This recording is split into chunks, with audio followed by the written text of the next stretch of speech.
Praise the Lord friends. இன்றைய தினத்திற்கான நீதிமொழியாரின் நீதி வசனம், நீதிமொழிகள் 1வது அதிகாரம் 24வது வசனம். நீதிமொழிகள் 1:24. நான் கூப்பிட்டும் நீங்கள் கேட்க மாட்டோம் என்கிறீர்கள், நான் என் கையை நீட்டியும் கவனிக்கிறவன் ஒருவனும் இல்லை. இது இந்த நீதிமொழியார், அதாவது சாலமோன் ஞானி இந்த வசனத்துல கொஞ்சம் கோபமாவே சொல்றாரு.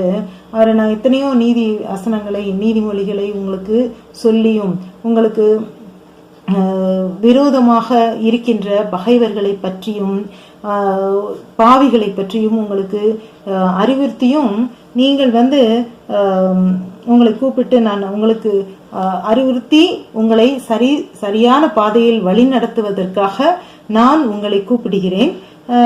அது நீங்க ஒழுங்கா கேட்க மாட்டேங்கிறீங்க. நான் உங்களை அரவணைத்து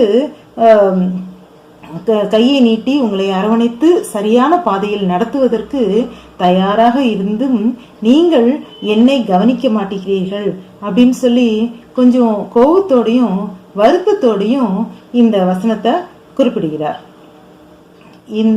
மீண்டும் நாளை இது போன்ற சிறந்த வசனத்தோடு நான் உங்களை சந்திக்கிறேன். அதுவரை கர்த்தரின் அன்பு நம் அனைவரோடும் இருப்பதாக. அல்லேலூயா.